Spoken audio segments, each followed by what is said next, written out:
Hola a todos, a todas. Hi to everyone. Welcome to this panel, first panel of the IPSA Seminar, Smart Cities and Local Open Government. And this is a nice place to see you, to all the people who are watching from home and the ones who are connected virtually. Welcome to this seminar. We are making it here in GIGAPP International Congress. This is the 11th time that we did this. My name is Jose Hernandez. I'm one of the chairs of the panels. I want to, welcome everyone from the organization, and I want to introduce you to Norbert Kerstin. He is the chair of the research committee number 5, comparative local governance. I think it's like that. And he's going to be chairing this first panel, so I'm going to leave you all with him. And again, welcome. Nice to see you around. It's been nice. Thank you, Jose. Yes, I'm very grateful that Jose is organizing so perfectly. Last meeting we had with the research committee on local government and comparative perspective was in Brisbane. I think it was 2018. And then there was supposed to be another big world conference in Portugal, in Lisbon, but that was postponed and because of COVID, and then it was only online. And we, as a research committee, were planning to work on the one side on cities and local government, but on the other side, and I'm very happy that we have Research Committee 10, which is on electronic democracy, also in here, that we can combine it. And it was for a longer time, it was the idea to have a combined workshop with the two research committees. Firstly, because years before I was initiating this research committee on e-democracy and chairing that as well. But my heart is at local government. So I was for, I don't know how many years since on a conference in Seoul, I was in the 90s or so, I was in the local government group. So now we combine it. Smart cities is the perfect setting to combine this. And we have also included Research Committee 22 of the IPSA, which is working on political communication. So the three of us are sponsoring and supporting this conference. As research committees, we have the big world conferences. The next one will be in Argentina, in Buenos Aires, next year, July, and the call for paper is coming soon. You are very welcome to participate there.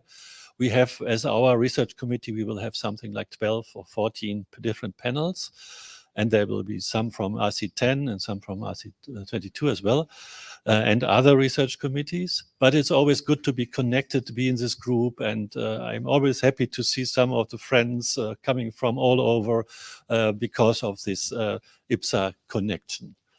Yeah. When it comes to smart cities, we sometimes have the idea that this is a kind of buzzword for everything.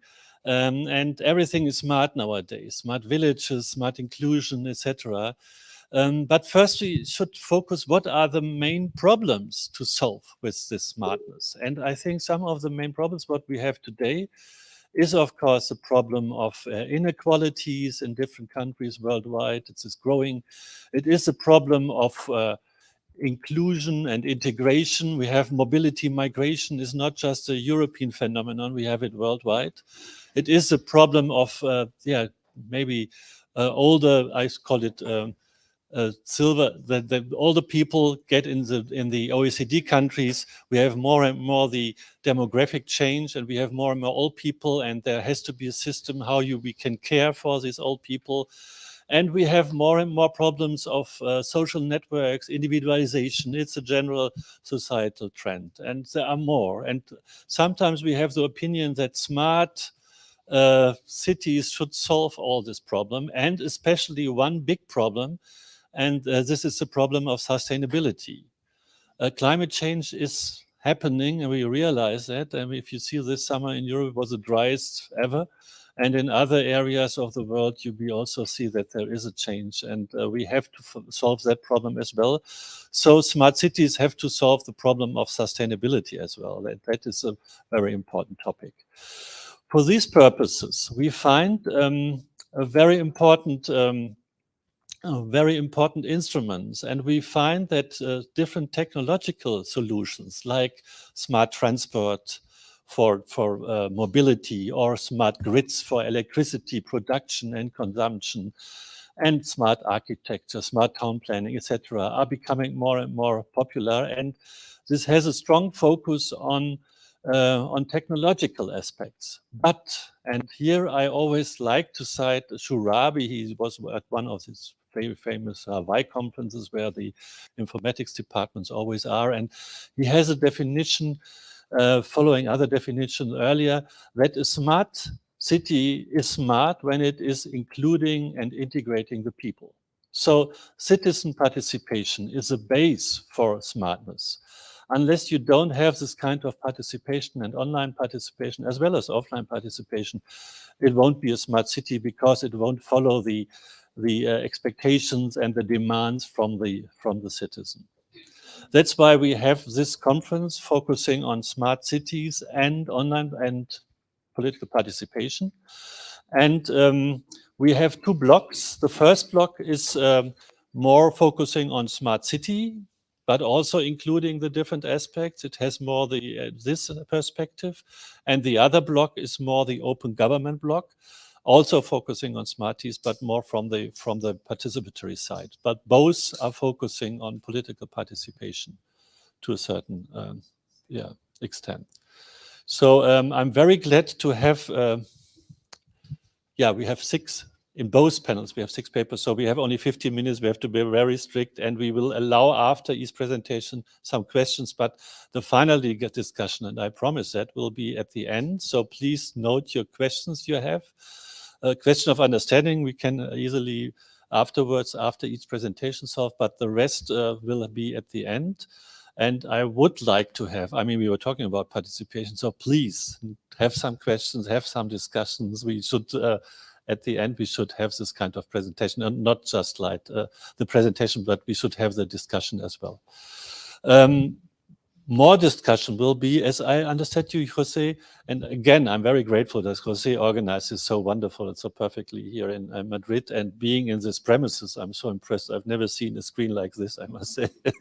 I mean, I have a small one, and sometimes we have the old chalk board, you know, but this is really impressive.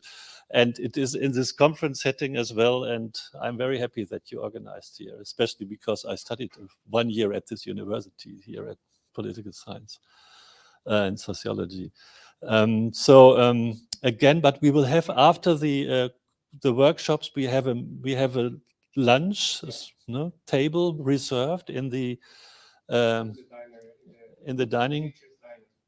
teachers' dining downstairs. So you're very welcome to participate there as well and continue discussion. And we have in between, we have a break, we have some more time for discussions. The typical, we don't have the smokers' corners anymore, but we should have other forms of discussion groups and smaller ones. Yeah, so let's start with a presentation. We have 6 presentations. Some of them are online and some in the first panel. And then we have another 6 in the second. In between, we have a short break. We start with Belgium. No, it is Mohamed and I. And yeah, you are both presenting on the Belgian case. Will be very fascinating. Then we have Leonard presenting on he's online, presenting on the South African case. Then it is Philip and Tammy. I don't know if they are here or is online as well. Yeah, Philip is online as well. They present on Barcelona, Decidim, and participation in Barcelona. After that, we have Jill Tao from South Korea and presenting on the South Korean case. And after this, it is Rafael and Jose Vaz. I'm very happy to see Jose I haven't seen him for years. Greetings to Brazil. I mean, this is also impressive. I mean, I don't know the time difference, but it must be middle of the night in Brazil. So we had to wake up early, but really great, Jose, to have you here on board. And then we have finally, I have a short presentation also on the German case and COVID and that's it. So I think we immediately start, Mohamed, and with 2 of you. And then we, I hope I haven't forgotten anybody. No, I think everything, nobody's complaining. So great. So 15 minutes, I show you when it's getting closer, and please don't, we have to stop it, otherwise.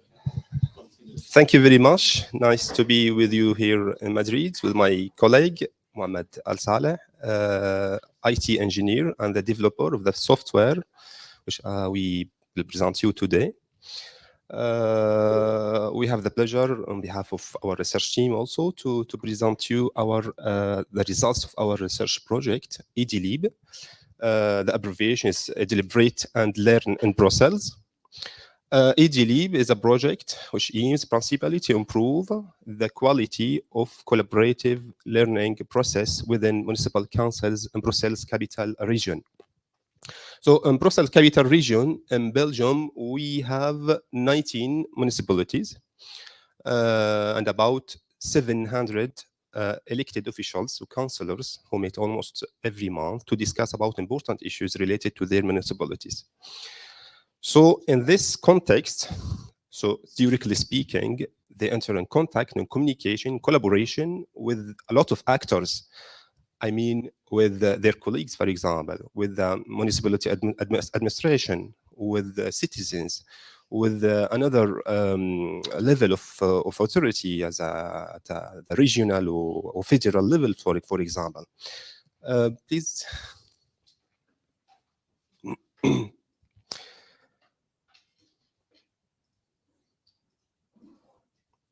Yeah. So, theoretically speaking, municipal councils should be the place for dialogue and for collaboration per excellence. However, in practice, we can find several prior studies who mention that in practice, it's not the case. Political groups and their members play frozen roles. They speak, but don't necessarily listen to each other. So the level of collaboration, of communicative collaboration between municipal councillors, between political group at a local level is very low. Please. So collaborative policy learning may be a solution for this to enhance the collaboration within municipal councils and between political groups at the local level. But what is collaborative policy learning is the dynamic through which decision makers, in our case, municipal councillors, revise or strengthen their policy beliefs and preferences over time based on the accumulation of evidence and on social interactions. We can find several real studies that found that learning is desirable in this context. Why? Because it accelerates the development of shared understanding and mutual agreements, transform relationships among parties, and ultimately facilitate decision making. So our research question is, please, what are the conditions of collaborative learning in the context of formal public deliberation? In our case, in the municipal councils in Brussels capital region. Please. So our research project, EDLib, is composed of two parts. Firstly, the empirical research is to look at the conditions of learning in the context of formal public deliberations taking place within the walls of legislative bodies of all sorts, such as the parliaments, municipal councils, etc. So the case of municipal councils in Brussels, we will focus on the case of municipal councils in Brussels capital region in Belgium. This is the first part. And the second part is to develop a software called EDLib, supposed to foster learning in formal public deliberation. So in order to, I will present you briefly the results of our first part of our research project, but it's not the objective of our presentation today. Our focus today will be only on the software, on the beta version. We will present you and hope to discuss with you the beta version of our software, EDLib. But we will present briefly our results of the first part of the project. So in order to identify the most important factor that can impact the collaborative learning process within municipal councils, we conducted 13 semi-structured interviews with 17 directors of the municipal administrations and municipal council presidents and 13 municipalities in Brussels Capital Region. We thematically analyzed the collected data, and then we organized four focus groups with the leaders of political groups in two municipal cities in Brussels Capital Region, namely Jet and Kuckelberg. So on this basis, we identified three levels of influence, of impact. So the macro level, the meso level, and the micro level. At the macro level, represent the factors related to the environment in which municipal councils operate. At the meso level, interpersonal factors that can influence learning in municipal councils. And the micro level, at the individual factors, the level of the municipal councillor himself. Yeah, please. So I will not be able, for timing reason, of course, to present these factors, but maybe in the paper that we have uploaded on the shared folder, you can find more details about this part of research. But maybe I can mention that the most important factors that we have found that impacting collaborative learning process in municipal councils in Brussels, we have, for example, the group pressure. We have the personality of the councillor, the personal motivation of the councillor, and the cordiality and trust between political groups and between councillors. We have also polarization and diversity, the rules of procedure, the use of ICT, OC, new information technologies, etc. So as I said, you can find more details about this part of our research in the uploaded in the shared folder. Sorry. So the second objective, as I said, the software will be based is about the software, EDLib, which aims principally to improve the collaborative learning process within municipal councils. So the software will be based mainly on the method Delphi.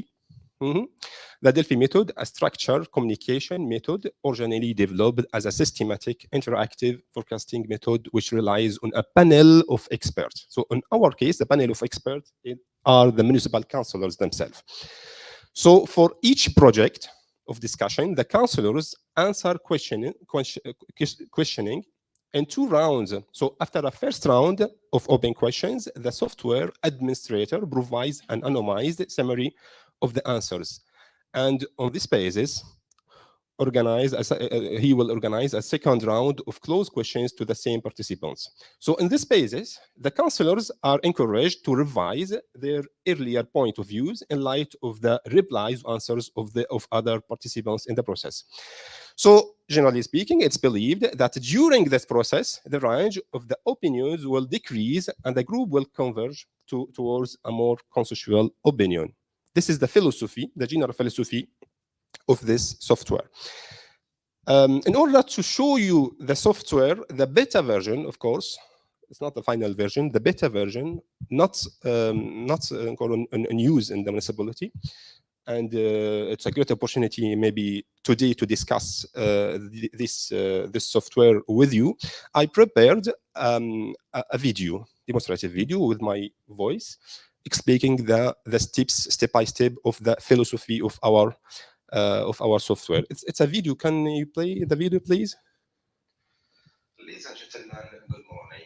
We have the pleasure to present you the beta version of our new software, ETLI, which aims principally to improve the quality of collaborative learning process within municipal councils. The starting point in this process is a municipal councillor, such as a political group leader, for example, who seeks to launch a new discussion project within his municipality. In order to do so, he goes to edlib.be in order to arrive to the login page of the software. Here, he is invited to introduce his information, identification information, username and password, and he click on login to arrive to the home page. In the home page, he can find all the projects that he has created before, all the projects to which he has been associated or invited by other colleagues. For example, we have a project about new stadium of foot, for example, created by a colleague Stefan here. So by clicking this project, he can find the details of this project and contribute to the discussion about this project. And we will see that this later. So in the home page, the municipal councillor can also create a new discussion project by clicking here. So he should add a project title, general description of this project, the deadline of this project. And here he has two choices between public and private. Public means that he will invite all the councillors of his municipality to see and participate in the discussion about this project. Or private, so he can choose certain municipal councillors to participate in the discussions. He can also add a photo of the project, and he can add files to support his project, such as PDFs or images or videos, etc.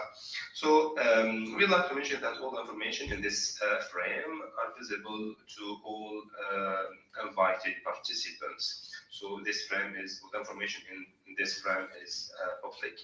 We have another frame which includes several questions through which the municipal councillor is invited to inject or to introduce his arguments related to the project, such as who's the target audience of this project, what is the technical or the financial feasibility of this project. We have here 7 questions inspired from the famous model of policy analysis, multiple streams framework. So the municipal council will answer these questions, and then he will create the project by clicking here.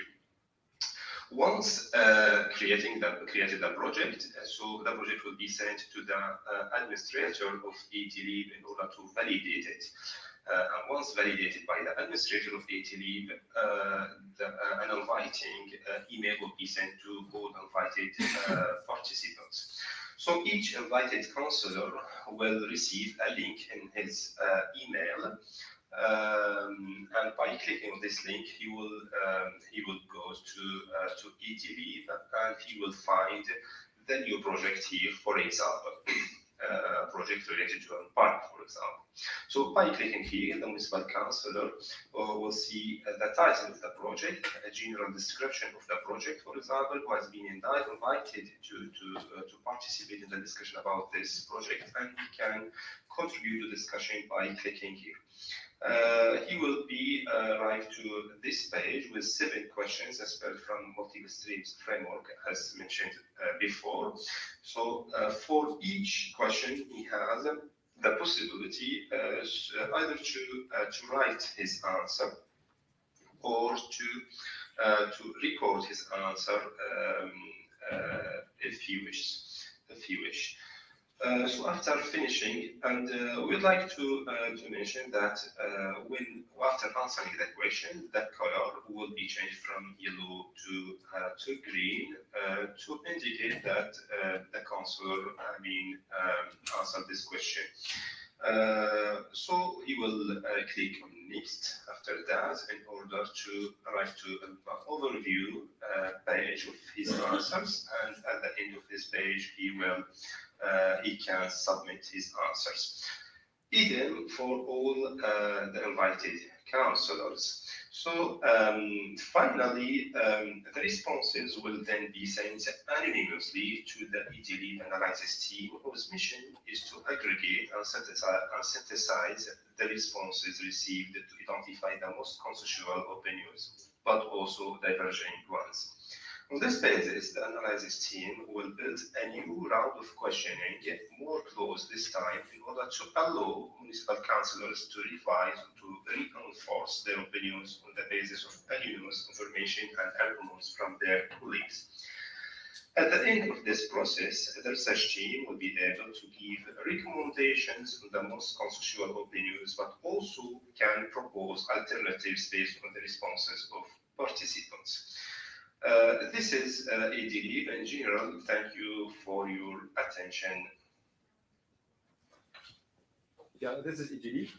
Thank you for your attention, and it's the end of my presentation. So thank you for for your attention. Ladies and gentlemen, Okay. Yeah, thank you. Perfect in time. Are there any questions of understanding?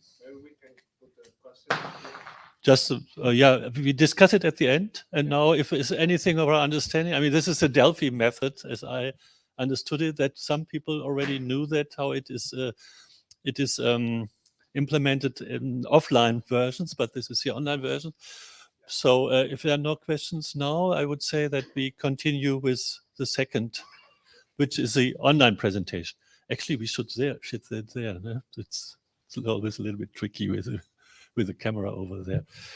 Anyway, so we continue with a presentation from Leonard Hanser from, I don't know where you're sitting, in South Africa, or in Europe. Thank you so much, Professor, and thanks to Jose for organizing everything. I'm sitting currently in Kosovo, but I'm also joined by my other two colleagues who are on watching on the live stream. Team Sergio Gavo and Jonathan Falk, they are joining us from South Africa. So today I would love to present to you what we did in South Africa as part of our program. And I'm going to talk about experimenting the use of smart city concepts and digital solutions in municipalities, or what we call the Global South. And we want to give you a perspective from an international development cooperation, from a GIZ perspective. In short, the research that we have conducted gives or tries to give new perspectives on, let's say, the advantages, challenges, as well as general practices of implementing digitalization and smart city solutions in weak local governments, basically in municipalities of the Global South, when we allow ourselves to call it like that. I will dive deeper into projects which were conceptualized and implemented as part of the governance support program in South Africa. So it wasn't a program that was wholly concentrated on smart cities, but it was really on governance support. And before going into details on the projects, I would like to give you a small context on South Africa. So ever since democratization in 1994, South Africa has been really struggling to create stable local governments. So municipalities are constantly failing to deliver essential services to their citizens, especially in townships and low-income environments. As well as that there is a lack of transparency in government, there is lack of accountability of high officials, there is widespread corruption, we can say, and there is also limited public participation in the local decision-making process.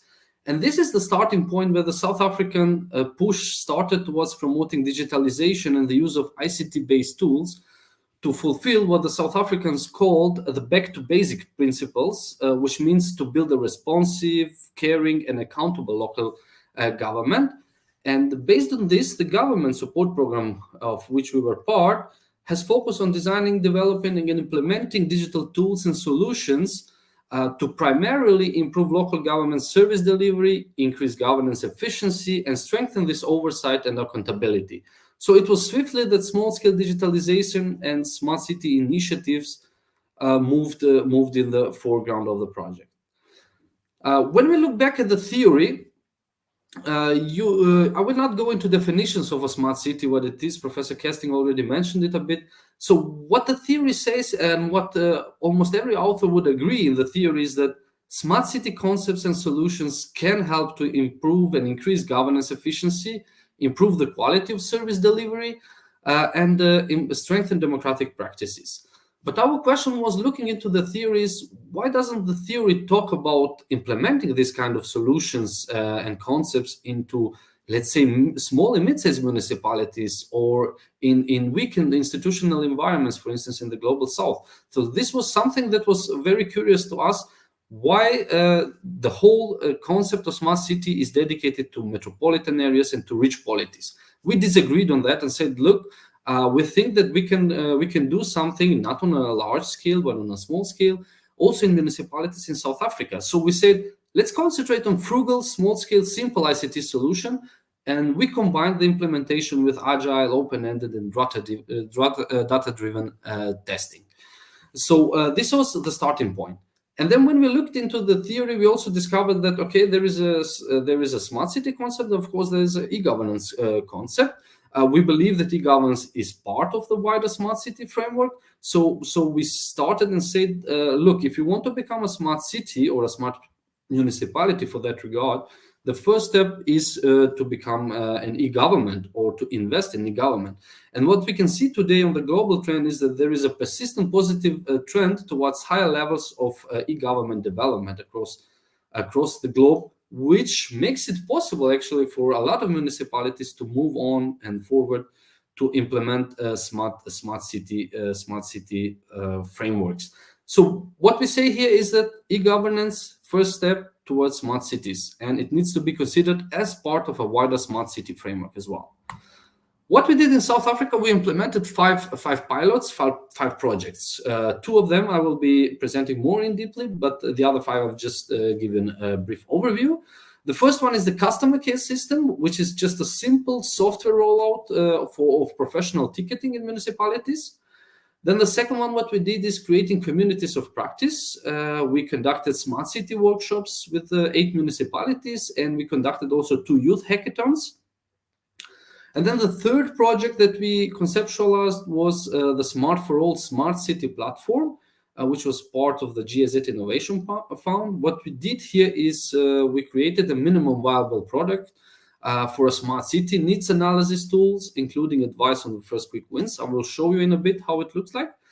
And then we also created, in terms of oversight and accountability, we created a tool to support the municipal public account committees in South Africa, basically to more effectively oversee the work of the local executive. And then finally, we conceptualized the system that we call the Municipal Financial Distress Early Warning System, which is something much needed in South Africa. And it is something that is, it's basically an automated system that tracks municipal finances and informs the central or the national, the provincial government as well, if a municipality is entering in a phase of financial and fiscal distress. So the first project that we developed was a customer care. It's a very, very simple, very easy project. So we started with the idea that we need to treat citizens like customers, and we need to centralize an efficient complaint management system. It is called like a burst pipe. And what we did is we paid for the fresh desk ticketing software, and the software is able to collect all of the inquiries towards the municipality online through walk-ins of people in the municipality, but also through a call center, which we also bought some phones for the call center. We installed the software in 2 municipalities, and we consulted 1 more municipality for doing the same. And what came out of it is that the municipality received automatic word orders to fix problems, which was one of the main problems for them. The software allowed tracking and following up on complaints. So there were no complaints which were disregarded or forgotten somewhere in the municipality. And of course, data and info for municipalities were produced through the software that would make it possible to the municipality to make predictive repairs as well. This was the first project. And the second project, which is something very interesting and something that we've also fallen in love with during the time we worked on.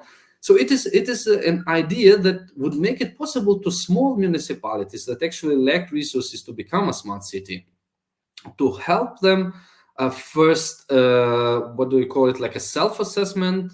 You determine first what is your status quo in terms of your readiness to become a smart city. And this would be the first step for these small municipalities to embark on a smart city journey.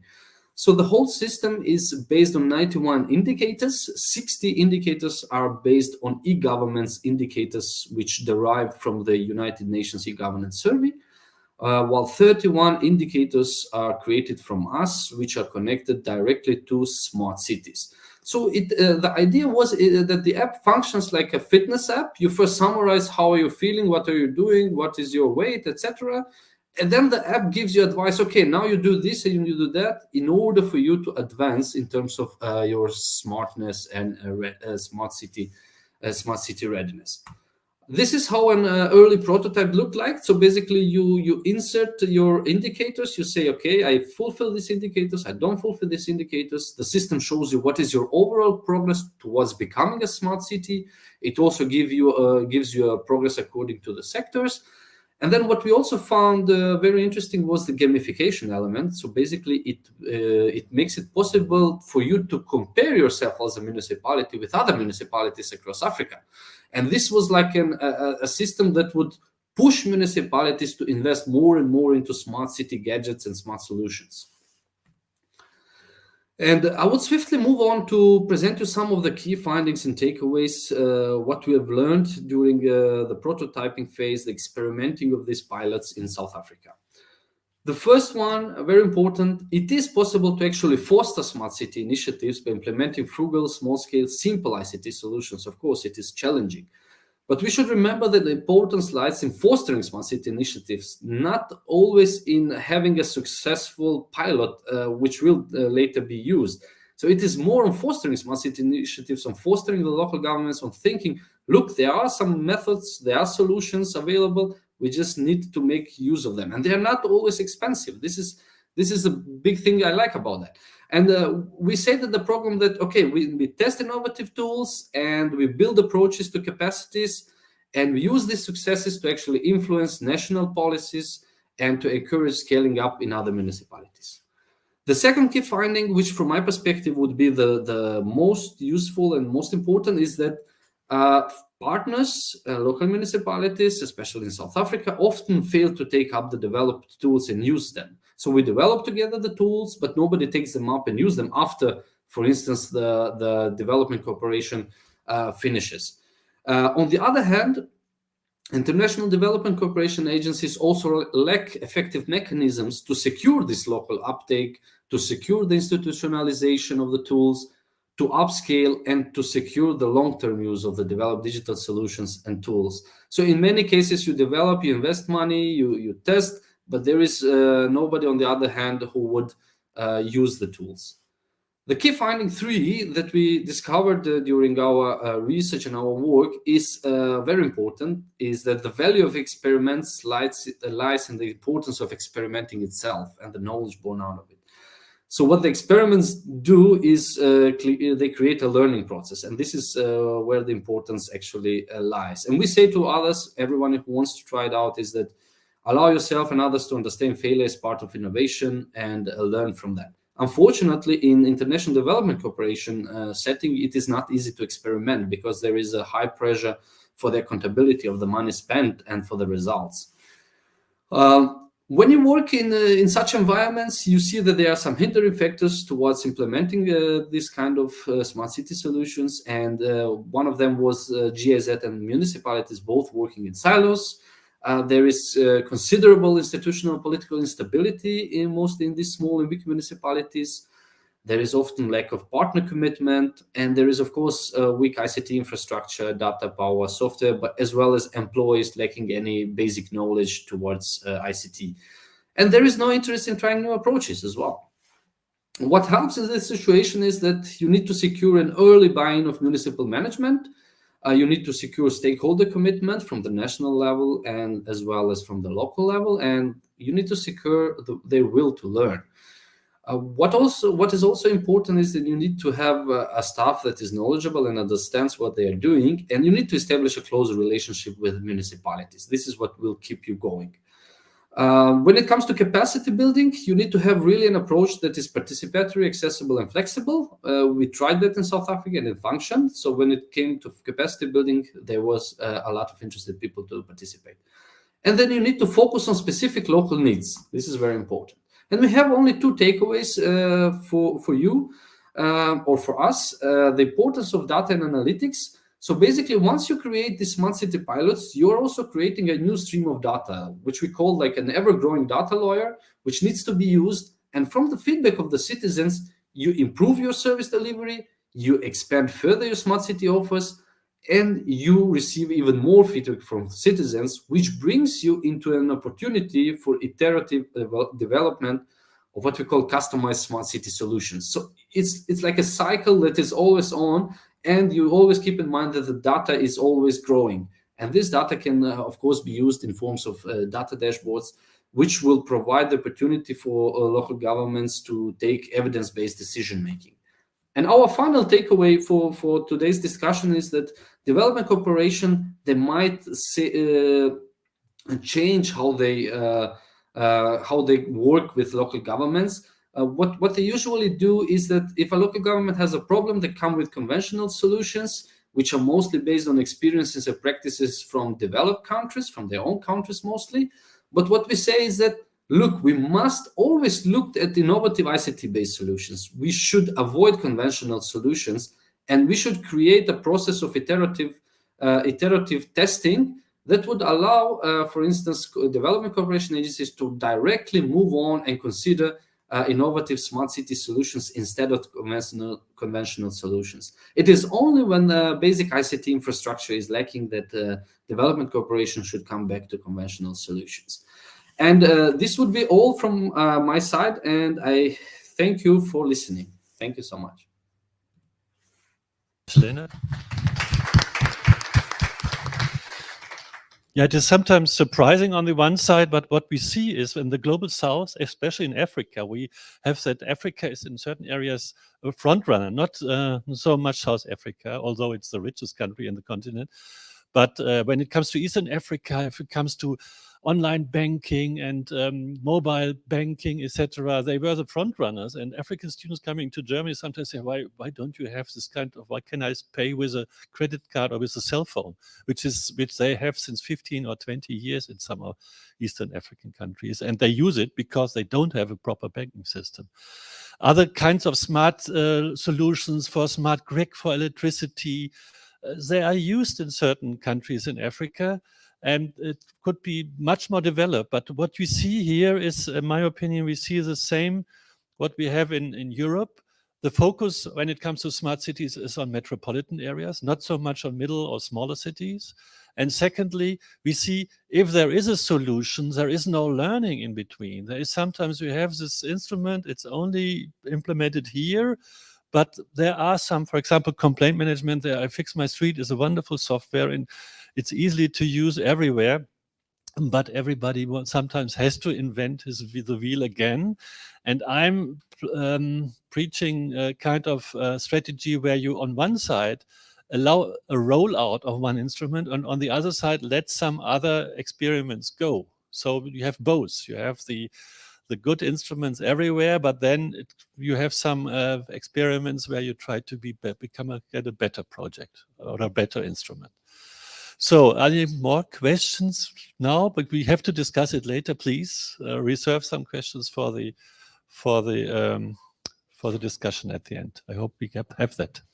But we are perfect in time now, I think. No. So coming to the next presentation, which let me see, which is now it's Philippe. He's also online. Hi. I thought there would be another presentation in the middle, but perfect. So I will just share my screen. I hope this will work.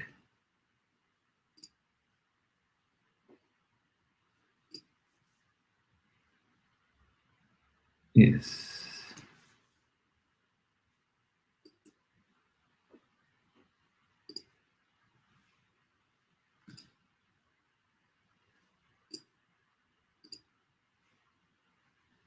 Is it possible to see?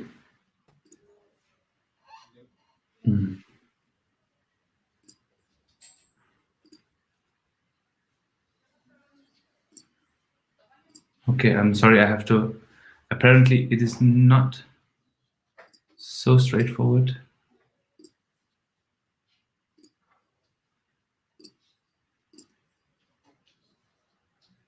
This should be working. So, hi.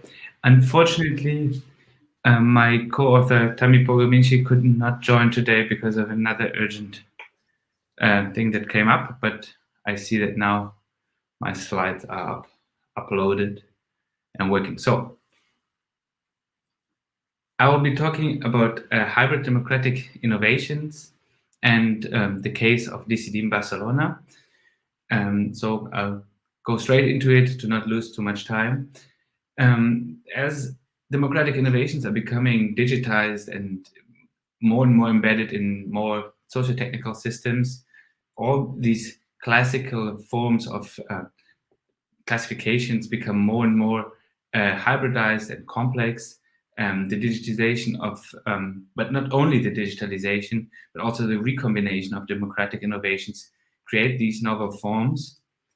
This was the initial research impetus, which really leads us to think about the idea of how these different combinations of different forms of participation can deepen and can represent this innovation in a form that deepens the engagement of citizens in new policy areas and at new levels of governance.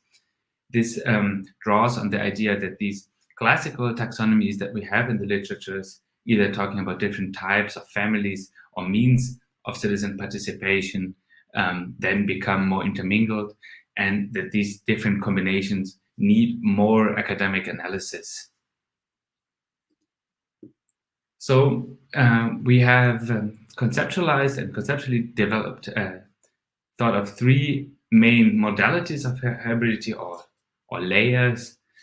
These terms, they are up to discussion also, but that mostly, on one hand, combine different classical means of participation from being citizen representative or direct voting or deliberation, so different strategies of how putting participation in practice, and then another layer or mean or modality of another modality of hybridity, which combines online and offline spaces.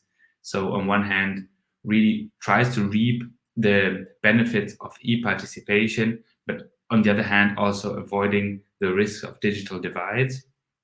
Then finally, a third modality of hybridity, which then entails the sequential mixing in different temporal dimensions of different means and different spaces of participation to ensure participation throughout the different stages of the policy cycle. We operationalized this framework in a way to really ask the question whether digital platforms can be these hybrid democratic innovations.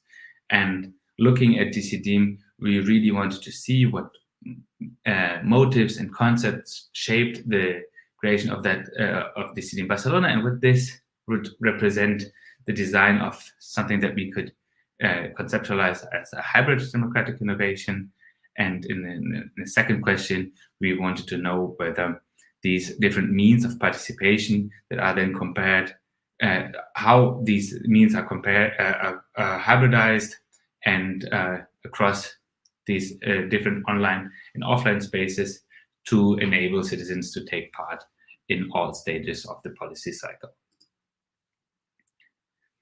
Our research design rests on qualitative methods and the idea of having a paradigmatic case study, which is not necessarily generalizable, but serves as an exemplar to really conceptualize these more general characteristics of societies in question, as Fliffbeck notes. And so we carried out 12 semi-structured interviews with 15 people.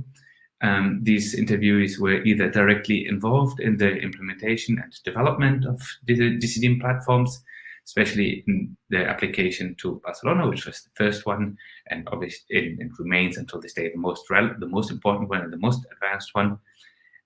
Or the interviewers were senior members of the municipal government during the time of implementation, and therefore could inform on the ideological and structural elements of that development program and contextualize this better.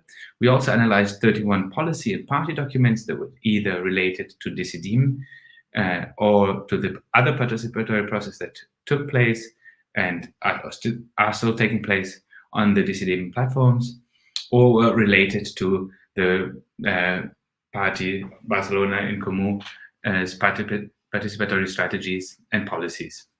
we coded that extensively based on our theoretical framework of the three modalities of hybridity in the qualitative analysis program XQDA.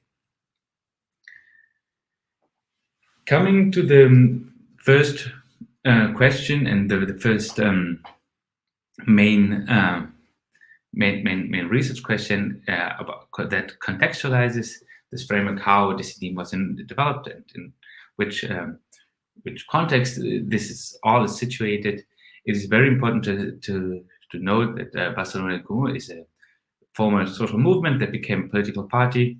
It is a successor, or a more or less continuous successor of the social movements, the 15M social movement uprising that started in 2011 and took place to Spanish Street. I mean, you in Madrid. I can hardly give you many comments about this as you are inside. The core elements of the Barcelona en Comú movement focus on two elements which are really important for the creation of DCD, which is on one hand the strong focus on grassroots citizen participation with a focus on equity and equitable participation. This meant to restructure participation, which in its current form was perceived to allow too much of a professionalization and elitization of participatory processes.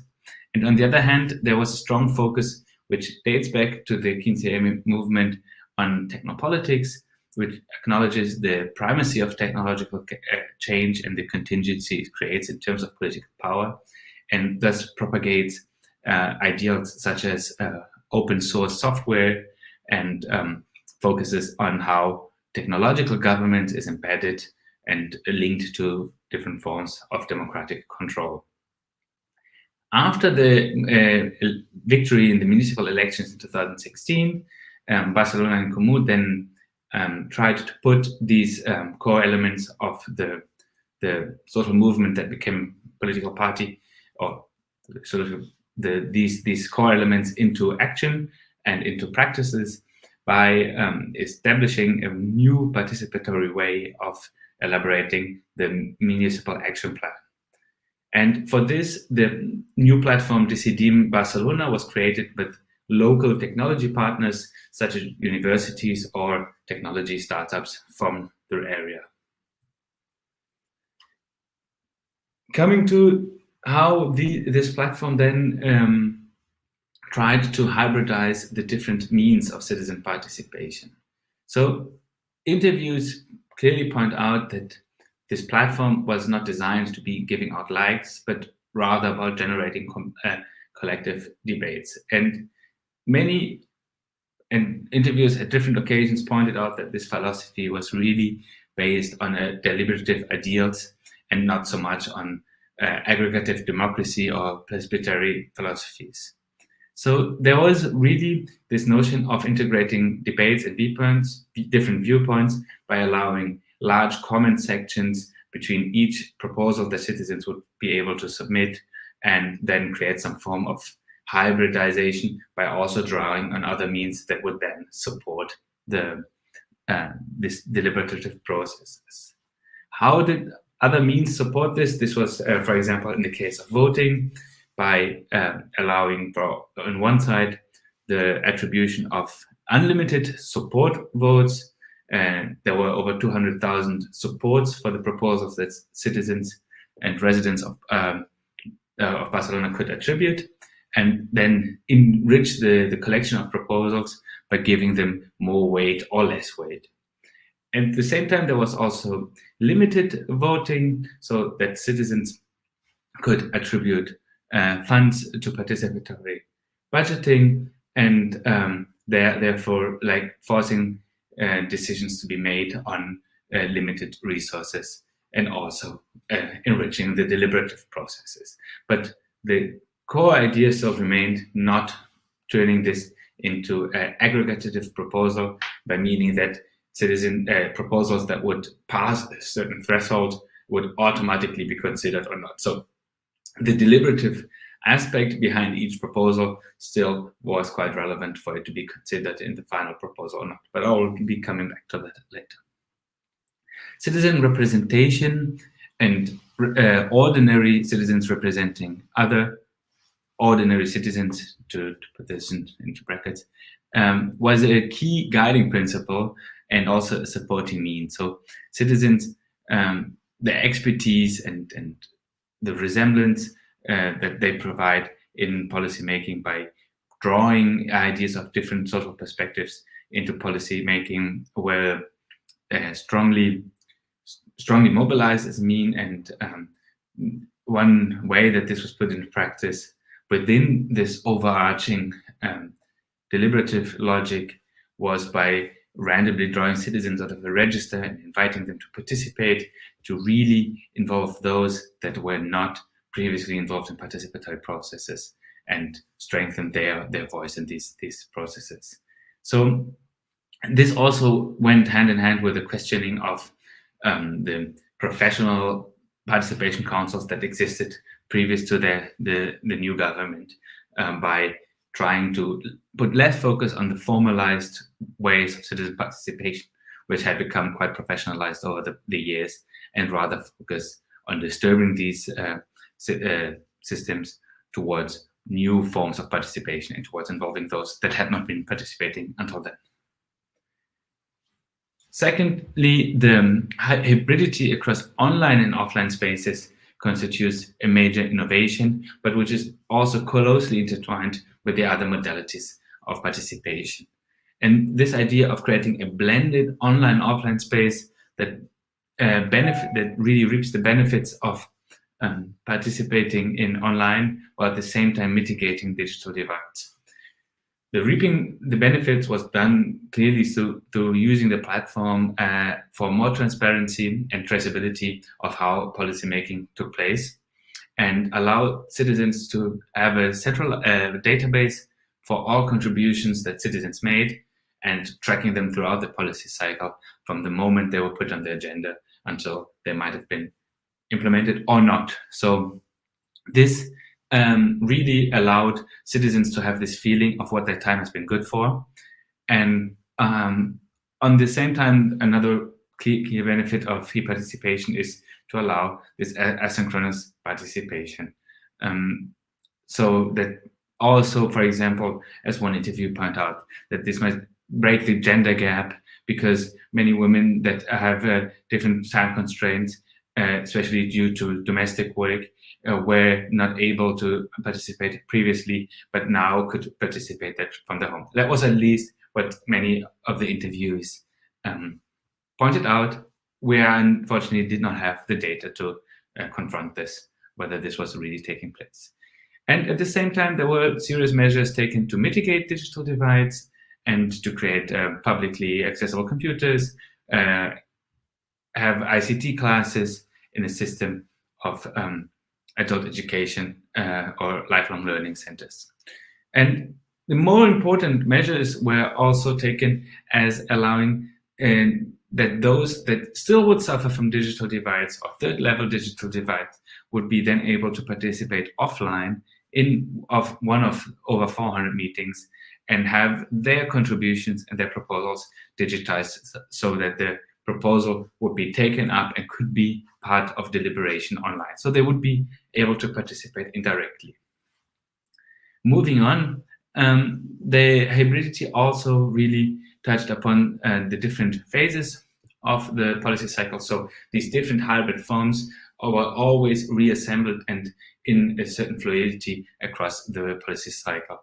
Well, at the beginning, this blended space was really important, allowing these 410 face-to-face meetings to be digitized and then be discussed online, allowing at least one-way road of discussion about those participating or offline, then having their proposals being further taken on and creating a known live online where people would discuss upon them and evaluate and then further on move these proposals. The municipality took these different ideas up and created out of this 1,484 measures, precise measures, which are then broken down into smaller packages of different projects. And in this role of policymaking, the e-participation module of tracking and of traceability was key. You could also see that the supports played a role in accepting them, and because those that were more supported received more support, what was likely to be accepted, but that this was not a clear-cut line there.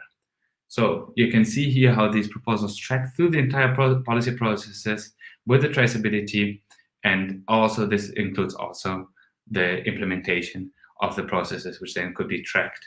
And answers were given to citizens who had their proposals refused and why implementation failed. So this transparency and evaluation moves through the entire policy circle. So summing up, as I'm gradually running out of time, this DCDM serves as a good paradigmatic case to conceptualize the different domains or modalities of hybrid democratic innovations, from means of participation, spaces, to moments of participation, and how this fluidity in different components that DCDM Barcelona allows, it can be mixed to enhance citizen participation and innovate democratic systems. There are obvious limitations to these studies, that we focus on one technological solution and maybe lack the comparison to less technology-focused approaches. And this, at the same time, we also focus only on one case study, and to strengthen this conceptualization, we would need to advance on this. But I'm very curious to hear your thoughts and your comments and your questions about this ongoing study, this work in progress. Thank you a lot for your attention. Yes, thank you, Philip.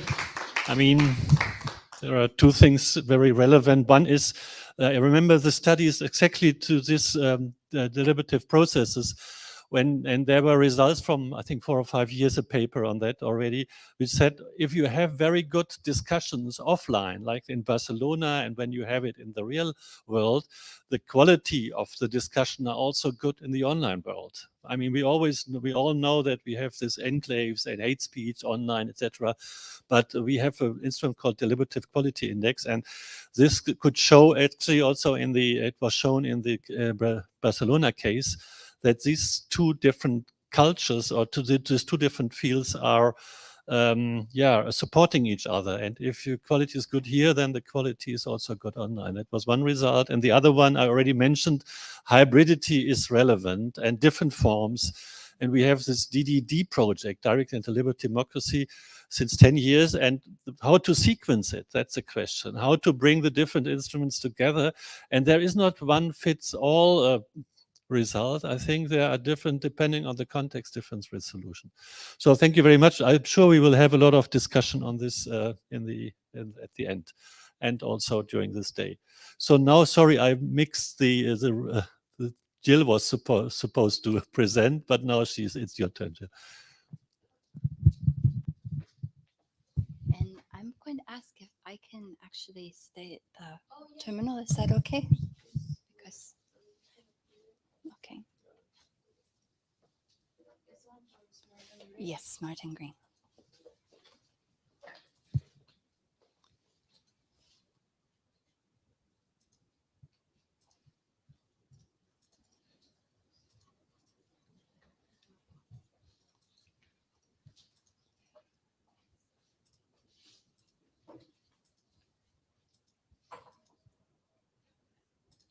There we go. Yeah. Yeah. So I'm gonna put it from here, so you can move it, because if you can. Okay, but it would still show. Yeah, if you can move like this if you want, but the one that is shown, Mm-hmm. can I take this? Oh, Sure. this Go ahead. for them to see. Okay, it's gonna be this one.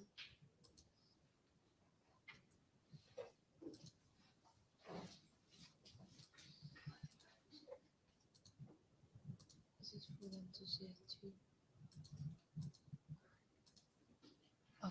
You mean the people online? Yeah. Okay. You have to see it. This one here. Okay. Thank you. Well, then, okay.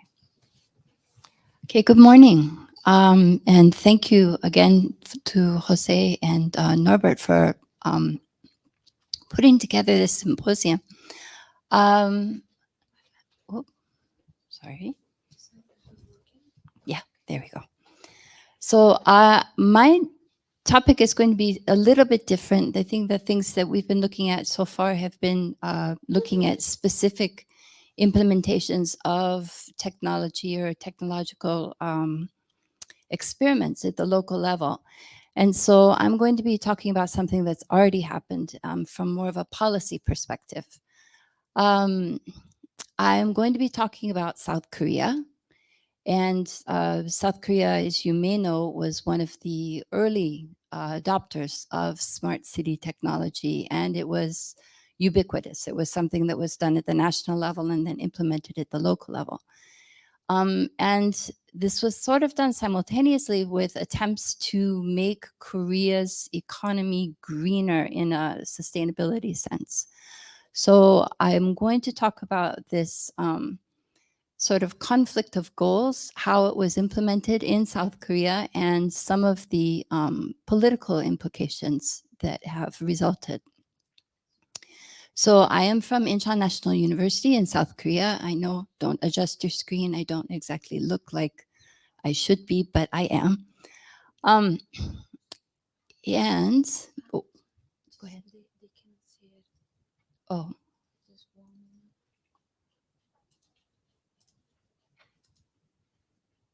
compartir. Yes. We have to. It's not sharing. No, it's gonna share now. I'm sorry. That's okay. Sometimes.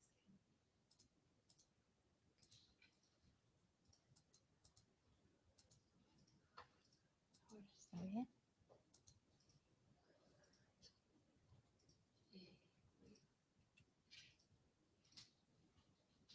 Maybe because it has some lag.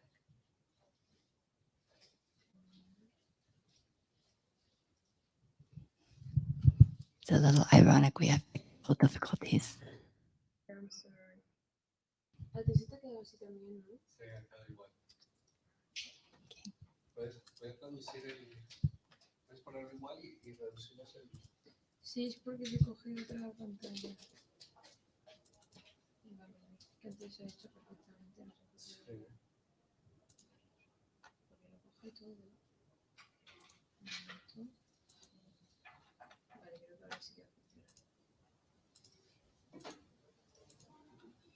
Tiene un retraso. Sí, claro, pues tiene retraso.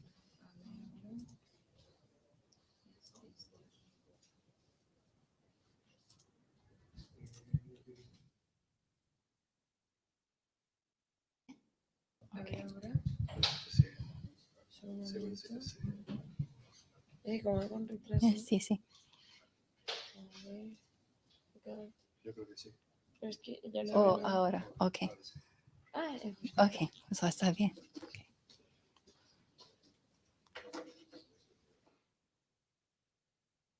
Okay, so apparently there's a lag for people who are following this online. So if what I'm saying doesn't seem to match the slides, I will try and make sure that we give you time to keep up. So the question that I wanted to answer in looking at the sort of this historical example of South Korea is, are smart cities really green, or are they simply products of symbolic politics? South Korea has a lot of incentives to engage in symbolic politics, partly because of a strong domestic desire to be seen as developing very quickly in the international arena. So South Korea was an early implementer of smart cities, and they also coupled this, as I was mentioning, with this push to reduce carbon emissions. So the rise of smart cities coincided with the recognition by South Korea that it was a large contributor to global greenhouse emissions. However, over the past 2 decades, especially, South Korea's carbon problem has not gotten any better. It has continued to besiege the country despite this push and despite substantial public investment in these smart cities and the supposed green payoffs they were meant to generate. And you can see this very clearly. South Korea remains the second largest contributor per capita to greenhouse gases globally. It is the 13th largest economy in the world. So for such a small country, they have a huge carbon footprint. They are second only to the United States. So it seems that on first blush, with heavy investment by the government, by the central government in things like smart cities and green technology has not really had the payoff that was intended. Additionally, and this is one of the reasons I was added to this panel, local government participation has been key to trying to implement this, clearly because you have smart city policies, but also they've been playing a central role in this implementation of green policies that are aimed at reducing emissions. Local governments in South Korea are all required to have some sort of mitigation plan in place for climate change. So every local government, and there are 266, are required to have these plans in place, and they are required to provide updated reports each year on how they're doing. The interesting part about these different approaches is that although smart city policies have been fairly consistent across local government jurisdictions where they've been put into place, carbon mitigation policies have not. And I will talk about that a little bit at the end. So this gives rise to the questions to whether or not green policies are just a form of symbolic politics aimed at the international community to help South Korea's international standing. South Korea is one of the few countries that has made the transition from developing country status. We were talking with the example of South Africa, how some of these smart city policies or implementation of technology doesn't really fit very well in the development context. And South Korea is one of the few examples of countries that have sort of flipped. In 2010, they went from being a developing country, according to the OECD, to a developed country. And so they've been on both sides of this trajectory. And so for this particular presentation, to make it quick, the paper goes into this in more detail. I'm going to just quickly summarize how these two things became linked together. In 2007, South Korea's then President Lee Myung-bak, this is him, proposed a solution to the country's economic and environmental woes. And the solution was green growth. And the name itself sort of sums up the difficulties. He was the former mayor of Seoul. And in that capacity, he was known as, his nickname was the bulldozer. But his nickname was one not just for building things, but also for tearing things down. And one of the most emblematic things he tore down was a huge highway that went through the center of Seoul that had covered up a tributary of the Han River in the 1960s, mostly because the Han River had become basically an open sewer. But in the years since, as Seoul had developed, the river had improved in quality, and so they wanted to reopen it. So they tore up the highway, and if you go to Seoul, it's one of the more interesting things to see, because they left parts of the old highway intact so that people would remember what used to be there. But now it is this river that's very clean. It's a place that's actually below the level of the streets in Seoul. And it's cooler in the summertime. Families go down there and engage in walks. And so for this, he was seen as the bulldozer, but the bulldozer had double meaning. It wasn't just a bulldozer that created things. It was a bulldozer that created something that was uniquely environmental. So he was doing this partly for political reasons. When he won his election, he won by one of the largest margins in 2007 in over 20 years. And this is just a quick summary. His party is the blue party here. And as you can see, this is in the National Assembly, the representation, or these are actually the local level governments. His party was still in a minority nationwide when he won his election. And this didn't change until 2012 during the next presidential election. So he governed as over a divided system his entire time. But that's part of the reason he was proposing this dual entity, because he wanted to appeal to both sides of the spectrum. The Democratic Party, which is the light green party, which is the party of the previous president, President Moon, was much more green oriented. So he knew he had to play to both parties. Okay. So how did green growth work? It had several different components, and many of them were focused on things that happened in cities. So there's this emphasis on investment in sustainable industries with large range in interpretations of what that meant. Alternative energy generation was supposed to be part of this because Korea was, and unfortunately still remains, largely dependent on fossil fuels for generating electricity. And because it's gone through rapid industrialization, it is a very energy hungry country. The plans that involve local areas are to reduce emissions through investment in technology, use urbanization to increase technological innovation, achieve carbon reductions by transitioning from manufacturing to high tech and cleaner industries. And in the paper, I go into more details as to sort of the geopolitics of this because of where they're located between China and Japan. So they created smart city policies, or U-cities, ubiquitous cities. They've had many different names. These were seen as a mechanism for achieving these somewhat competitive goals. This idea that you could grow the economy by investing in technology that would help actually reduce carbon footprints. And in city areas, this made a lot of sense because if you improve transportation systems, you make it easier for people to jump on a bus because they know when it's coming. It'll take them less time to take the bus than it does to jump in the car. Then maybe they'll make that choice. And in South Korea, it's actually quite easy to navigate as long as you have a mobile phone. So this was something that was seen as compatible with the green part of green growth. And one of the most important goals was to reduce these carbon emissions. And this was something that was reiterated by Ban Ki-moon when he was the Secretary General of the UN, and he presided over the Paris Accords in 2015.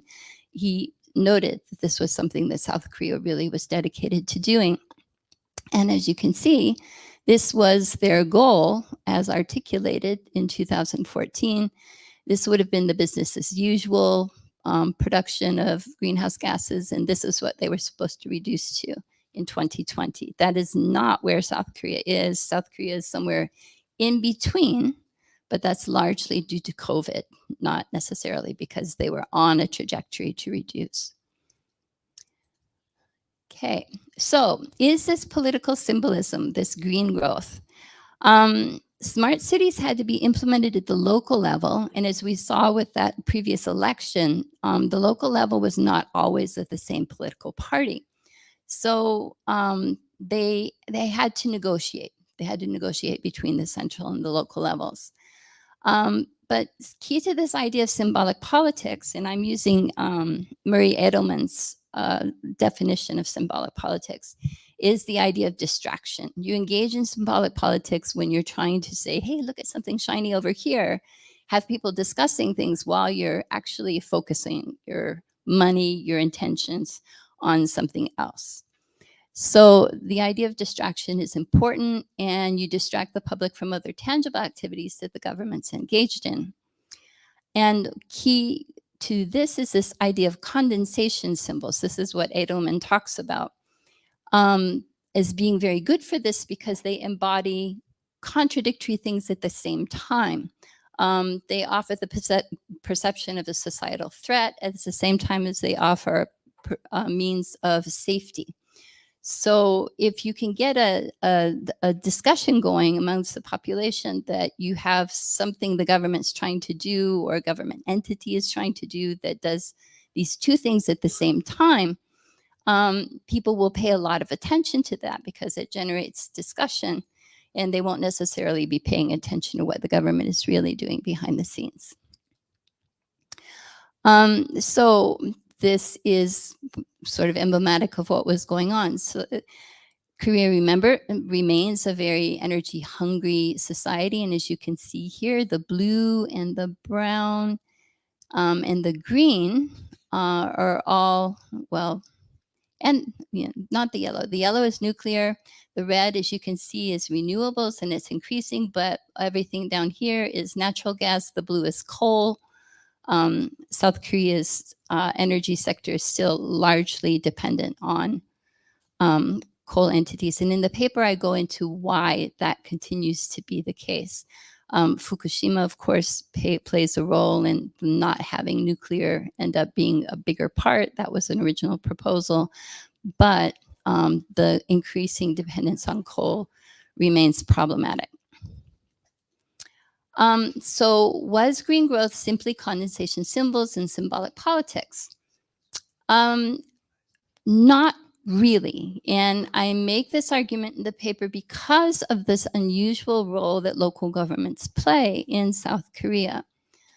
Local governments were responsible for choosing how to implement green growth at the local level, but they had these widely varying ideas as to how to do this. This is what I mentioned previously.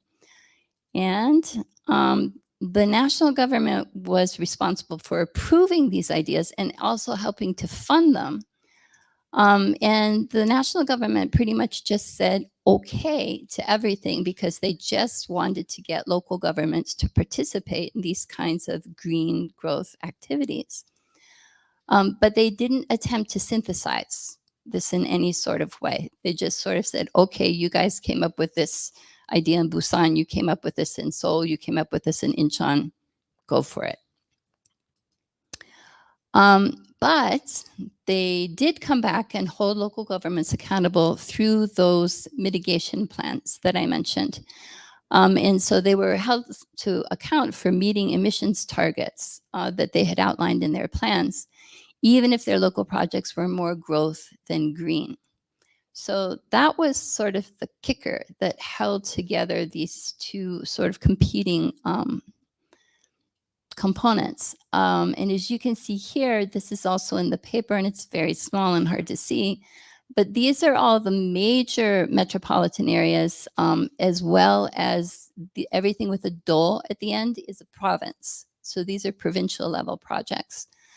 But they ranged in everything from Seoul City, developing a smart grid network, improving energy efficiency of public buildings, in Busan, and they're going to develop a new port that's more smart, climate-friendly ocean management.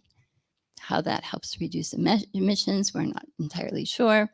Incheon established green foundations. It is as vague in Korean as it is in English. Increase forest area within the city and construct a tidal plant, which they kind of sort of never did. So it varies a lot, and very few of these are actually related to emissions. Lots of them are just related to more general environmental policies. So it's green, but it's not focused on emissions per se. But they're still being held accountable for meeting emissions targets.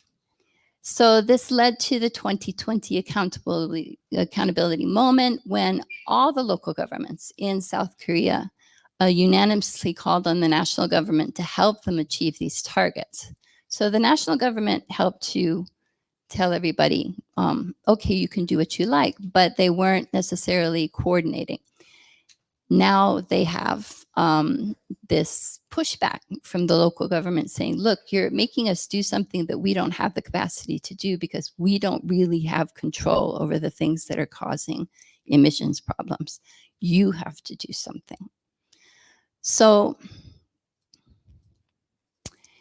in conclusion, South Korea has a unitary form of government, which means that it tends to be highly centralized. But the local governments are still able to wield considerable power. And this may seem counter intuitive, but it has to do with this idea of what's going on in most Koreans' living memory. So Korea has had relatively recent experience with very undemocratic administrations and the consequences of too much power being held at the central level.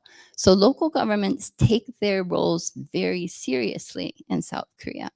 And if the national government is asking them to do something, they consider it an ask, not a tell. And that means that the local governments can push back if they think that the national government is not doing its job or is engaging in symbolic politics. So even if the national government does occasionally dabble in symbolic politics, the local governments provide a check on those activities. So that's it. Thank you very much for listening.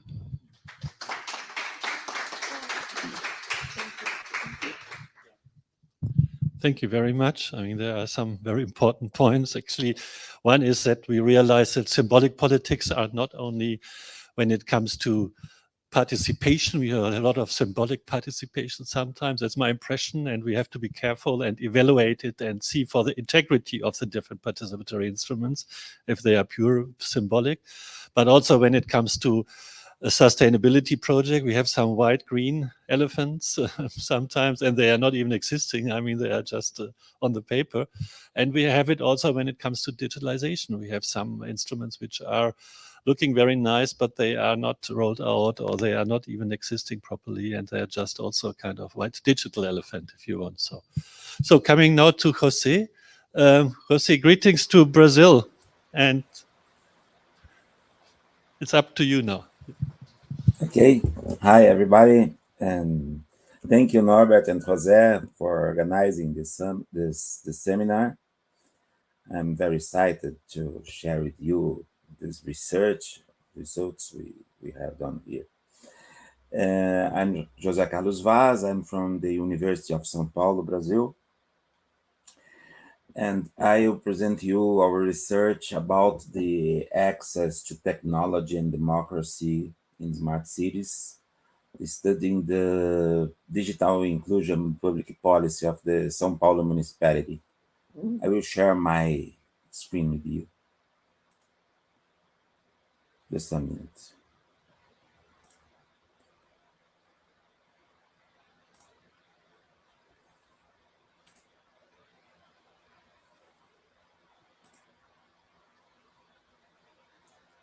Can you see my screen or just a black one?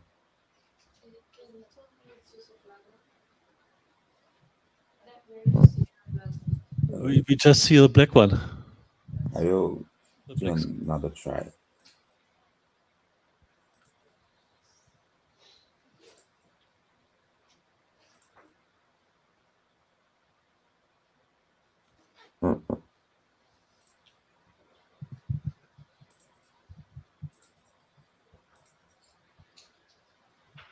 Let's try again. Oh, No, it's okay. Yeah. it's okay? Yeah. We beginning with these research questions. We are interested in understand how can smart cities, democracy, and the right to the city, and the access to technology policies relate to each other.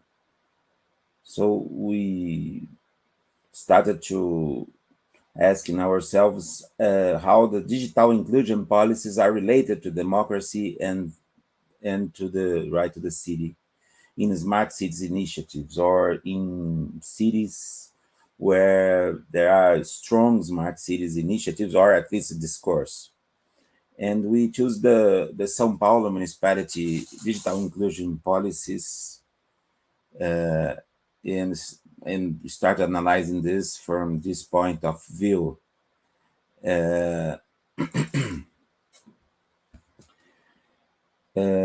We try to understand the main aspects for the digital inclusion policy. We try to understand if it takes the access to the technology as a key requirement for the smart cities initiatives. We look for the right to the city components, and especially focusing the deepening democracy components. We look to the impacts on democracy at the city level, and we also look to the citizen participation in the digital inclusion policy management. So this is the main questions we take to study this case. The São Paulo digital inclusion policy started in 2001. São Paulo is the biggest Brazilian city. It's about 12 million people and 22 in metro area. So for these 12 million people, we have the São Paulo municipality. We have huge social inequalities, very rich areas and very poor areas. And we started the first initiatives in 2001. The first official statement saying we have a digital inclusion policy was done in 2008, and it has a reasonable degree of continuity of these policies, or at least for Brazilian standards. Once we have many changes in political parties in taking power and winning elections in São Paulo. This policy has 3 current programs. The first one is the telecentros, as the public access centers, is the first one. It started in 2001, and we have nowadays 129 units, most in more vulnerable areas. We can see this is a map from the city. This is the central areas. This is the poorest areas of the city. Most of the centers are located. They are very traditional public access centers with free access to computers, the internet, and some educational activities also, and some courses for elder people, for young people, and free access to help people to find jobs. This very traditional public access centers facilities. In the beginning, it was more focused in civil society. Many of these were managed by small local organizations, especially in the poorest areas.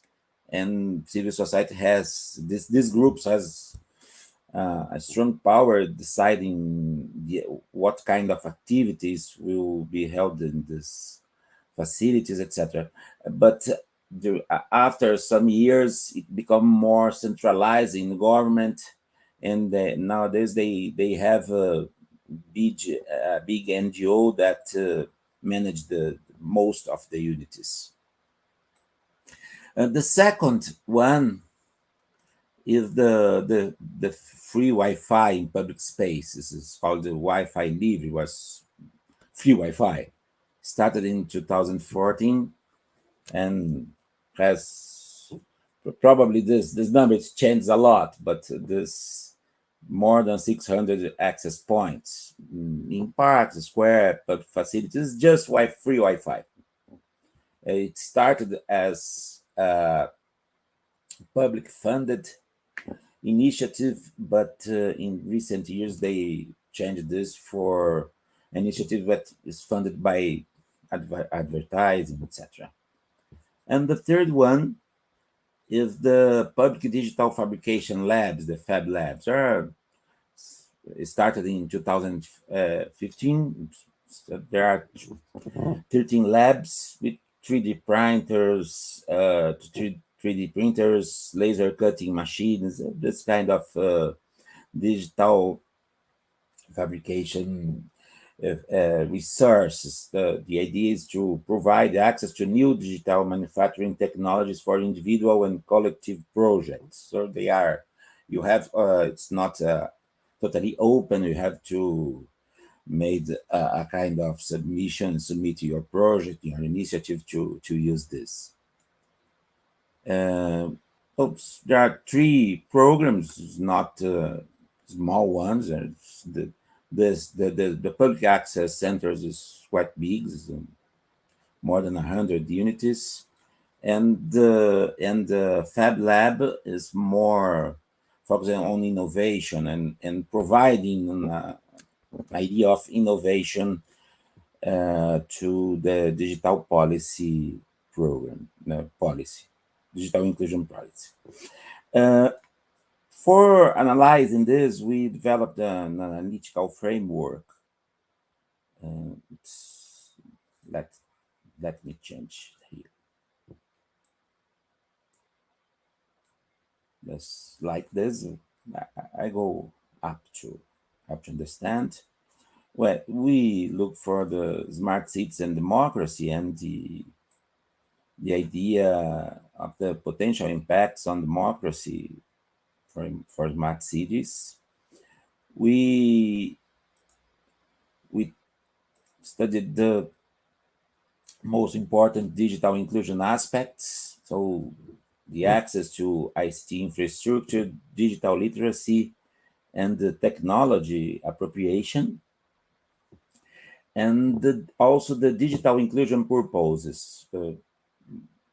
Digital inclusion can aim to economic development, to minimizing social issues and inequalities, and promoting multidimensional human development and citizenship.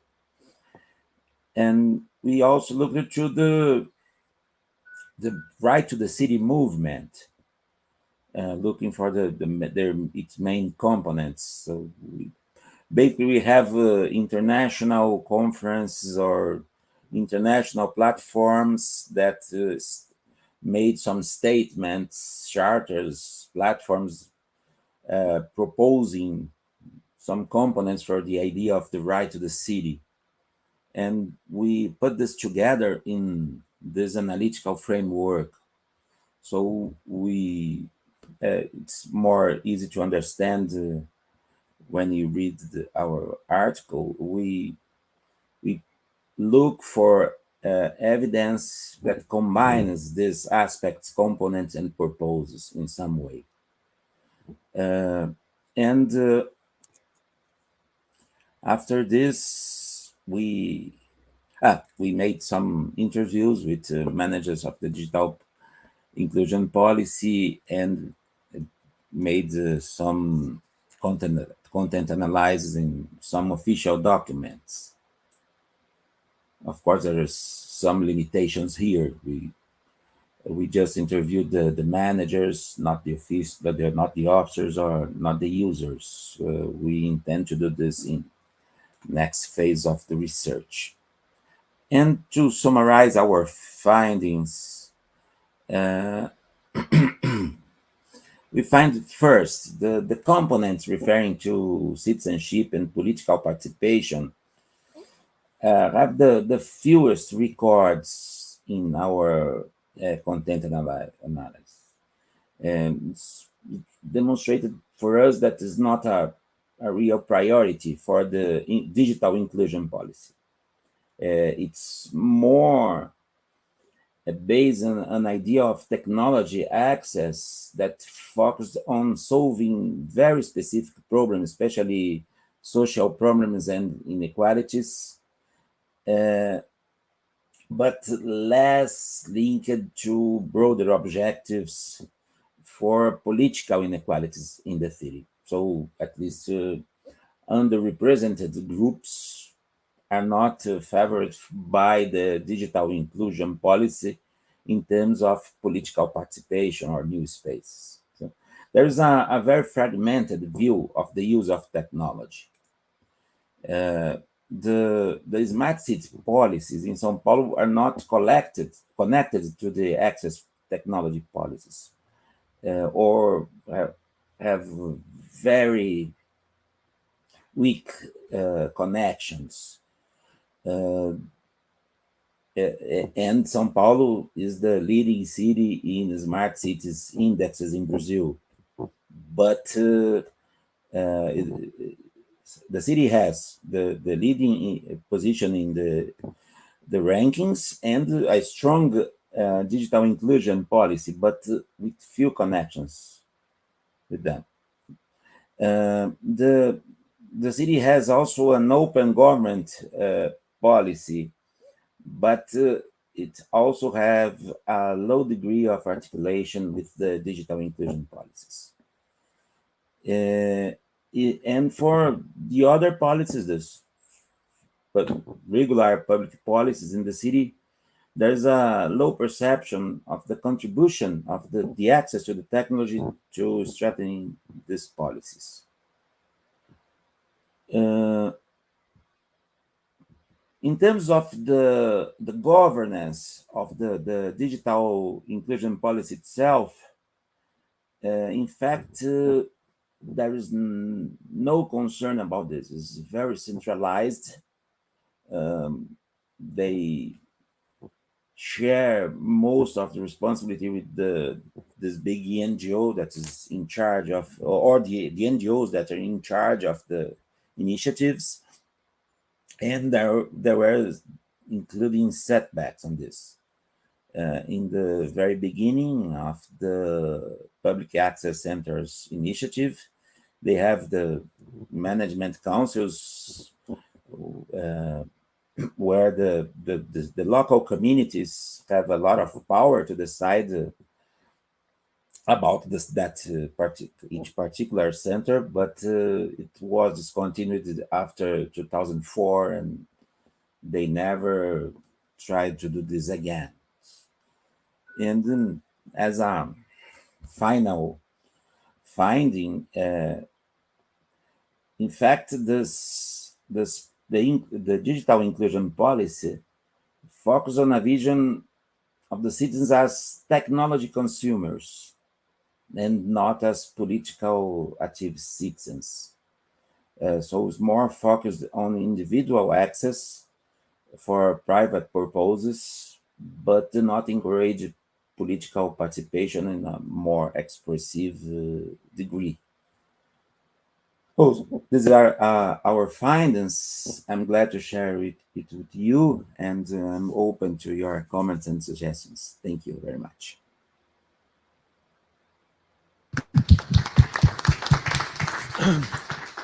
Yeah, we see that also here we realize that political participation is part of the definition, what we see later on. You can already start my presentation because I will make it very short. I promise that we have a discussion, so I don't want to have this kind of symbolic promises, what we, in this case. But what we see is that it is often included in the definition, but when it comes to realization, sometimes we have the impression everything which is digital now is seen as part of a smart city. So if you do something digital and now everything has a digital component, it is said, okay, this is also smart city strategy. But smart city is, in our opinion, is more, and there is a good reason for that. And I will rush through my presentation. I won't give you all the data and the presentation and the survey we did, but just at the beginning, I would like to show you the components of a smart city in my regard, and I will focus this on the COVID-19 pandemic, which was a kind of new impetus for digitalization. So coming to the next. Yeah, what for me, smart cities has different components, which are on one side a kind of sensoric administration. We have new sensors, new data, which are important. Big data is included, other forms of sensors, other forms of data gathering is important. And then with new technologies, we have new patterns. We can identify new behavior patterns or other things. So this is a sensory component. So we have another component for smart cities is open data. We have already a lot of data gathered, and with new technologies, we can bring this together and analyze it and find out new strategies to solve certain problems. That is another component. And thirdly, this is highly related to is we have open government as a kind of instrument. And this means also the inclusion of participatory instruments, direct and deliberative forms. Here, again, the Shurabi definition. You see all these different topics, but very important in this is the people communities, the participation. It's an important definition within the party. We have Giffinger, he was mentioned here before, but we have also others. They all focus on this citizen-oriented component. And why is it so? At the end, I will come to this. But first, I want to show you the next slide. The model I'm using when it comes to participation. Participation has 4 different components. Offline, representative instruments. We have direct democratic participation in referendums, etc. We have the deliberative participation with the 3 different components. Nowadays we focus only on the citizen assembly, for example, on climate change, when it comes with random selection. That is a new vibe, but it's not the only instrument. We shouldn't forget that we have the old open forums and that we have the stakeholder conference. They are also still relevant in certain cases. And we can combine these forms, and we have as a 4th form, we have demonstrative participation. And this is what I called invented and invited space. We have top-down and bottom-up initiatives. And we have what I call blended participation, like blended learning. We have this from the DDD project since 10 years. We are using this, how we combine these different instruments or how they are combined and how other forms are combined here. That is the other online component and how they are brought together. I don't want to get into all the data, just briefly. In Germany, we find that citizens as well as politicians love certain instruments of participation. They don't like so much. It's interesting. At the bottom of the agenda, we had 20 different instruments. At the bottom are the random selected things. That is quite, since 10 years, I'm analyzing this, and we see it's at the bottom. It's still a majority in favor of it. But citizens as well as politicians don't like it so much. Administrators like it. Can tell you more about that. But it's not so highly on the agenda. The same is with all online instruments. It's interesting for me. I mean, I have a strong focus on online participation, but people don't like so much online instrument when it comes to political participation at the local level. They love the other forms, advisory boards. They're not listed here. They love the other deliberative forms, but not so much the rest. And we did this since 10 years, and it's getting a little bit better now, but it's still not very high on the agenda. And there are certain reasons for this. I don't want to go and focus on COVID, but what we realized that COVID was a push, but we said we asked counselors, 4,000 counselors and citizens, and the people are not happy with all different forms of online participation. It is not a substitute for offline meetings. It is, when we see in the next slides, you will see that they complain about council information system, what we have in Europe in all the different councils, which brought more transparency and communication in the council. They complain about online participatory platforms. People are very happy. At the beginning of the COVID-19 pandemic, they were highly unhappy with it, and they are still not very happy with it. That's other results. Coming to the last slide, and this is, I think, now for the discussion, very important. Further, next. This is how the different political parties have the opinion on the, not so, but this is, why is it so important? For me, and there are some colleagues, they call it already Smart 5.0. There is a very strong component now, and the strategy is going to that direction, that Smart City and Smart 5.0 focus very much on the sharing, much more than before. And that is, of course, not green growth. It is more maybe a different strategy. It means much more sharing, much more civil engagement, bringing people together, connectiveness, etc. And this kind of instrument is necessary to solve the problems I mentioned before, from old age services for old people, or from energy production, energy consumption. All these have a component and can have a component of sharing. And that is a different mindset. It's a very complicated thing, because we saw that with the traffic, we are very much focused on individualist strategies, having our own car, etc. But the new strategies are very much on sharing in 5.0, and you see that in Europe they're focusing it.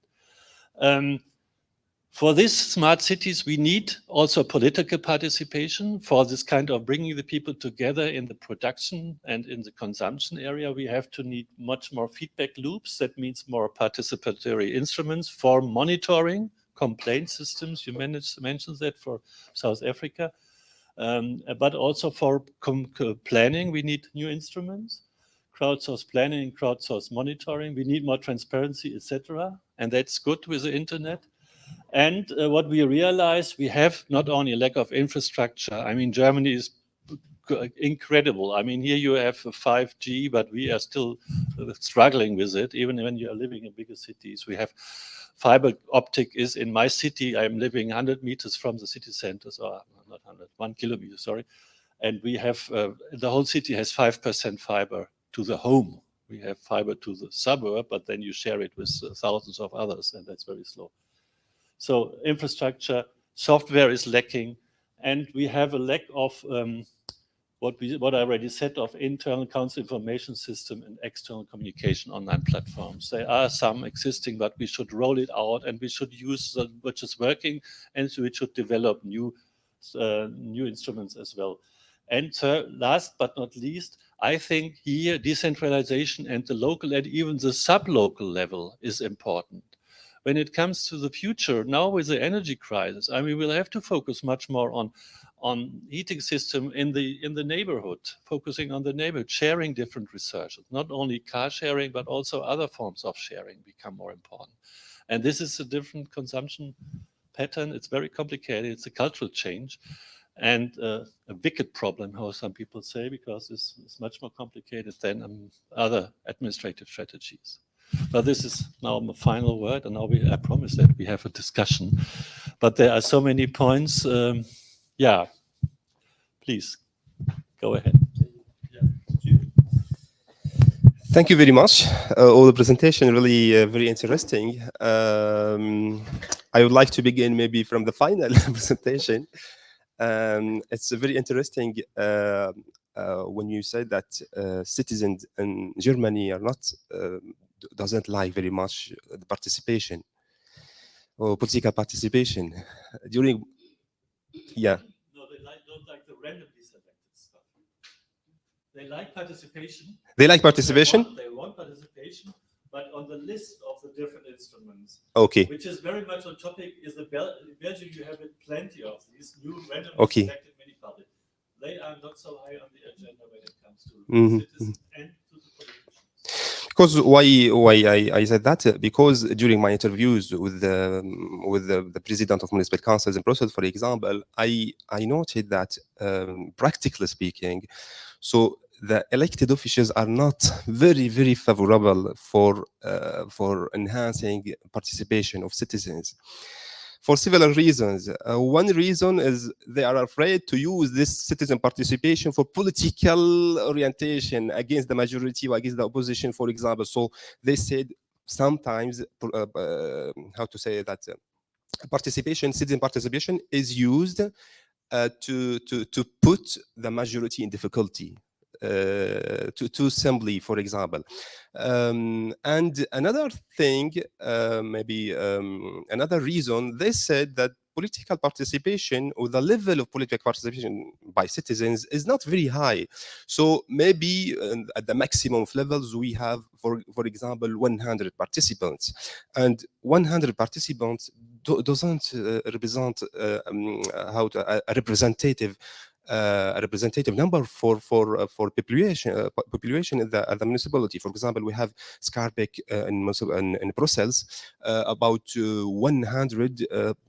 100,000 population inhabitants. But if we have 100 participants, for example, so it doesn't represent something very, very important to base on to take a decision. So the level of citizen participation stayed till now very low. So the politicals are not favorable for the reason I said before. And they said that it's not representative for the population because citizens themselves are not very engaged in political participation. Another thing I would like maybe to discuss this with you, the question of link between the outputs of citizen participation and the formal decisions. So we have citizen participation in one side, but if we don't have a bridge between the output of citizen participation and the formal decision making, for example, within municipal councils, within the parliaments. So, what is the interest of these process? Sometimes it's very, very, very heavy in terms of organizing, in terms of funding. These such initiatives of citizen participation. Maybe I have one other question. Maybe about the link between citizen participation and formal decision making. I think our colleague Philippe Milops, sorry. From Barcelona, he introduced the project Decidim. I think he's with us. Yes. No, I'm online. Yeah, with us online. Yeah, I have a question: how to involve the participants in this project? It's a very interesting question for me. And secondly, you talked about linking the outputs of citizen participation to the formal decision making. In one of your slides, sorry, I don't remember this slide, you talked about institutionalized process to integrate or to link between citizen participation and the formal process of decision making. Could you please tell us more about this point, because it's very interesting. Thank you very much. So more? Are there more? Wants to? Yeah, it's a pity. I mean, it's really. Sorry. Yeah.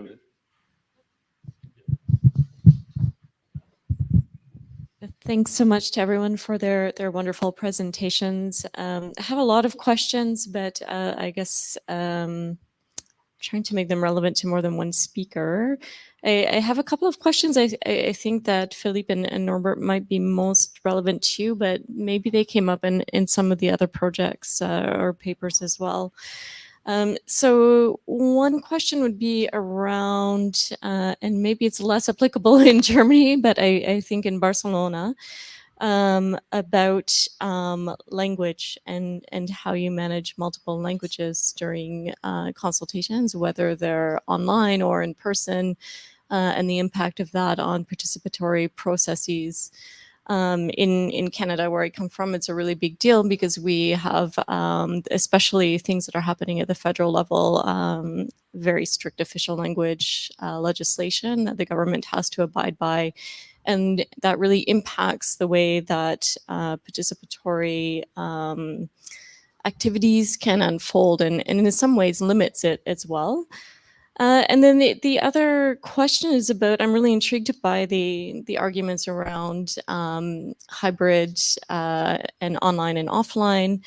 But I'm wondering, for the offline participatory mechanisms, if someone could talk a little bit more, or either of you, about how that works, like who's responsible, what's the role of, say, a moderator, for example, how it kind of gets digitized. And the reason I'm asking is I think there's a lot of power there in terms of how it functions. So I've been part of some fora where the moderator kind of guides the group in person to focus on very specific things, and some people walk away feeling like they haven't been heard, even though it's supposed to be participatory. So maybe I'll leave it there. My questions to me we can answer later. I will later. I mean, we still have time. But are there more? And yeah, I would say that yeah, there are plenty. Are you staying with us for the Madrid afternoon? I mean, after lunch.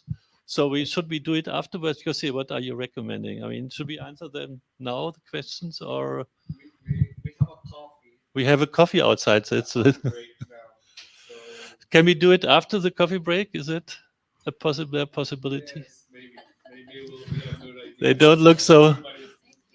I mean, especially in Brazil, that's already the early morning coffee. I think we can have a stop and then proceed with the discussion, or maybe we can put the discussion at the end of the second panel, whatever you want. Okay. Okay, that is the option if that's possible. Okay. Sorry but the coffee is waiting and we. But I hope that you stay with us. Thank you very much. Nevertheless, I mean, it was really great to having you here online. And of course, I hope you stay also with us after the coffee. We have now some time for discussion and to debate it. Yeah, thank you. And waiting for the second part, and we discuss our questions now. The coffee is in